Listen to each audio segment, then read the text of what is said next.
आज हम लोग लेखन कौशल में अनुच्छेद लेखन को देखते हैं। यह अनुच्छेद लेखन बहुत ही इम्पोर्टेंट विषय है जो परीक्षा में, बोर्ड की परीक्षा या किसी भी परीक्षा में 5 नंबर का आता है।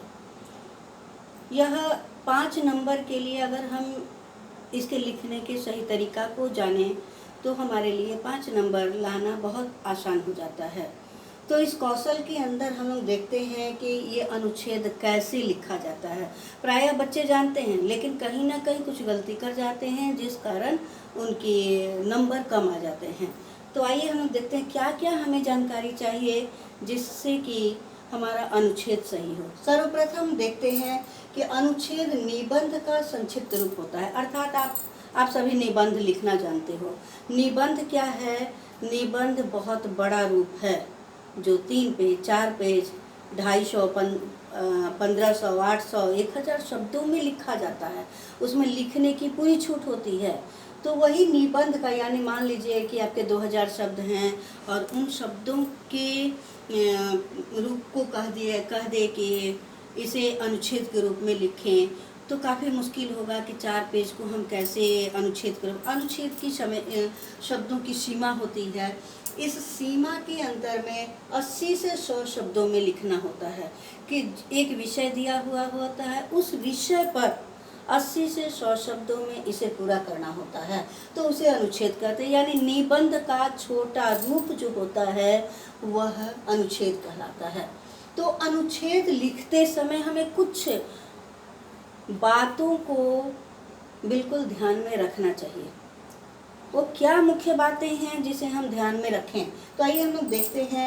अनुच्छेद लिखते समय निम्नलिखित बातों को ध्यान में रखना चाहिए। पहला नंबर, अनुच्छेद विषय की रूपरेखा संकेत बिंदु। अनुच्छेद विषय की, यानी जो अनुच्छेद लिखने के लिए दिया जाता है उसका एक विषय होता है, ठीक है, एक शीर्षक होता है। जैसे आप निबंध लिखते हो तो निबंध के लिए एक शीर्षक होता है, उसी प्रकार से इसका भी एक शीर्षक होता है और उस शीर्षक से जुड़े हुए जो आपके संकेत बिंदु, क्योंकि शीर्षक से जुड़े आपके 3-4 संकेत बिंदु दे दिए होते हैं, तो या तो संकेत बिंदु ही रूपरेखा हो गई, तो उन्हीं विषयों पर हमें लिखने की जरूरत होती है। दूसरा पॉइंट है आपका विषय के एक पक्ष का वर्णन करना, यानी जो विषय दे रहा है अगर उसमें 3 संकेत बिंदु दिया तो हमें उन्हीं तीनों संकेत बिंदु का वर्णन करना। एक संकेत बिंदु उठाए तो एक ही का वर्णन करें, तीनों को नहीं मिलाना है। तो इसीलिए कह रहा है कि एक पक्ष का वर्णन करें। तीसरा है भाषा जो है वह बिल्कुल आसान होनी चाहिए, सरल होनी चाहिए, स्पष्ट होनी चाहिए तथा प्रभावशाली होनी चाहिए। सारी चीज़ें मिलाकर देखा जाए तो हम ऐसा लिखें जो बिल्कुल आसान हो, सरल हो, समझ में आ जाए, पढ़ने वाले को समझ में आए और ऐसा लगे कि हाँ बहुत बढ़िया वाक्य लिखा गया, बहुत अच्छा वाक्य लिखा गया है।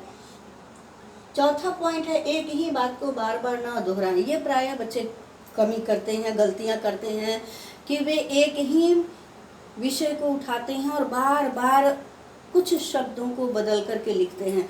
तो वैसी गलतियां नहीं दोहरानी चाहिए। इससे क्या होता है कि हमारे शब्दों की सीमा बढ़ जाती है और वह लंबा हो जाता है। पांचवा पॉइंट है अनावश्यक बातों को लिखने से बचें। अनावश्यक का मतलब क्या हुआ? यही बार बार किसी भी विषय पर, किसी सांकेतिक बिंदु पर हम क्या करते हैं, बार बार लिखना शुरू करते हैं, तो यही अनावश्यक हो गया। इन अतिरिक्त शब्दों, वाक्यों से हमें लिखने से परहेज करना चाहिए, लिखने से बचना चाहिए। छठा आपका मुख्य बिंदु है विषय से संबंधित सूक्ति या काव्यांश लिखें। प्रायः आप जब निबंध लिखते हो तो उसमें सूक्ति लिखते हो, लोकोक्ति डालते हो, कुछ नारे के बोल डालते हो या उसके साथ साथ कुछ कविता की 1-2 पंक्तियां डाल देते। इससे क्या होता है कि उस विषय से जुड़े होने के कारण उस अनुच्छेद को और भी सुंदर बना देता है। ये यूँ माना जाए कि सूक्ति या काव्य की पंक्तियां लिखने पर उसमें वह 4 चांद लगा देता है, उसकी खूबसूरती में 4 चांद लगा देता है। तो इस प्रकार से हमने देखा कि इन 5-6 बातों को अगर हम ध्यान में लिख करके चले तो हमारा अनुच्छेद सही होता है। अब आइए देखिए, जैसा कि मैंने एक उदाहरण लिया इस उदाहरण में मुख्य विषय है भारतीय किसान का कष्ट। यह है आपका मुख्य विषय। इस मुख्य विषय से ये सांकेतिक बिंदु है जो आपके परीक्षा में देता है, सांकेतिक बिंदु देता है। जैसे मान लीजिए कि 3 टॉपिक देता है, कुछ यूं भारतीय किसान का कष्ट हो गया, या दूसरा हो जाता समय का पाबंद, इस तरह से करके 3 आपको शीर्षक देता है। उन तीनों शीर्षक के इस तरह से सांकेतिक बिंदु होते हैं, किसी एक पर ही लिखना है। एक पर का मतलब क्या है, ये इतने हमें पूरे करने हैं, ठीक है। तो यह मुख्य हो गया भारतीय किसान का कष्ट। और यहाँ आपके सांकेतिक बिंदु हो जाते हैं अन्नदाता की कठिनाइयाँ, कठोर दिनचर्या और सुधार के उपाय। अब यहाँ पर क्या है, 80 शब्द है, 80 से 100 शब्द है। हम अपने दिमाग में पहले सेट कर लें 1 2 3 4, ये 4 टॉपिक आ जा रहे हैं। तो इन 4 टॉपिक में अगर हम दिमाग में सेट करें कि 20-20 शब्द अगर हम डालते हैं तो ये 80 आराम से हो जा रहा है, ठीक है। ये 40 हो गए, ये 40, 80 हो जाएंगे। तो जितनी टॉपिक, जितने उसके सांकेतिक बिंदु होते हैं, उन बिंदुओं में हमें क्या करना है, डिवाइड करना। पहले हमें चालाकी का काम पहले ये करना है कि हम किस प्रकार से उसको बांट ले ताकि हमारे शब्द जो है वो सही जाकर फिट बैठ जाए। तो हमने यहाँ बांट लिया 20-20 शब्द, 20-20 शब्द बांटे तो यहाँ से यहाँ तक में हमारे 80 आ जाएंगे।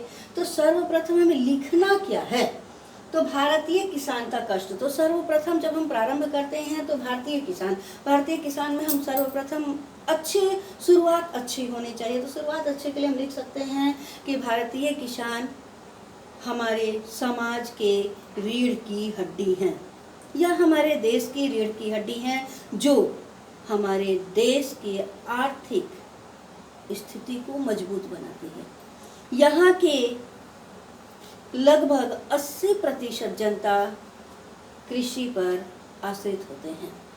ये आपके 2 वाक्य ही आपके करीबन 20 शब्द के हो गए। अब देखिए दूसरा आ जाता है अन्नदाता की कठिनाई। हमें इसे, इन सभी पॉइंट्स को अलग अलग नहीं डालना, अब वहीं से हमें उसको जोड़ते जाना है।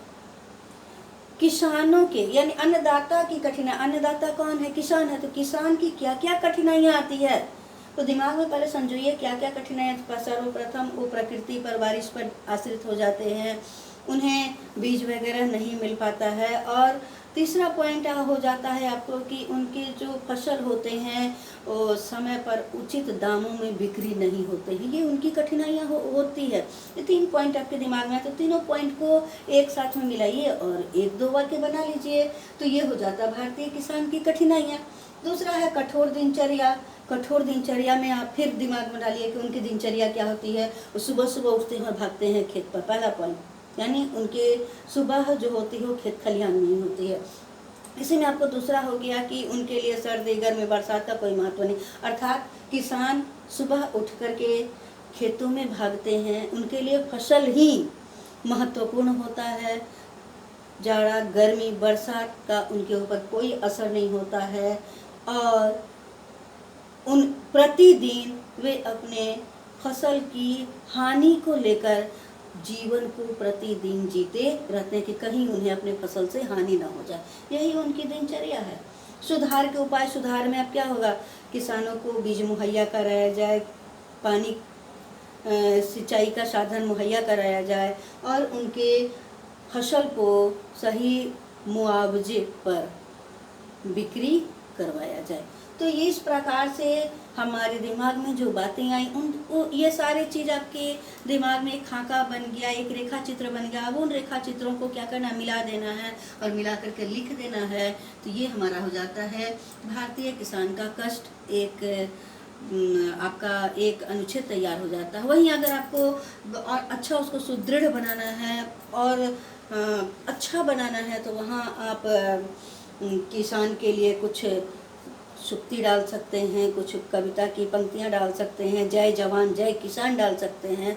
ये सारी चीज़ें डालने से हमारे अनुच्छेद जो हैं वो काफ़ी अच्छे हो जाएंगे। अब हमने देखा, अब इसी प्रकार से कई आपके मिलेंगे शब्द कई आपके शीर्षक मिलेंगे और शीर्षक पर हमें सिर्फ अपने दिमाग को इसी प्रकार लेकर के जाना है, इन सारे बिंदुओं को लेकर चलना है और पहले हमें इसे बांट लेना है कि कितने इसके सांकेतिक बिंदु हैं और हमें शब्द संख्या 80 है तो 80 में हम कितने कितने शब्दों में डिवाइड करें कि हमारे उतने ही आ जाए। अब हम लोग आते हैं निबंध। निबंध तथा अनुच्छेद में अंतर।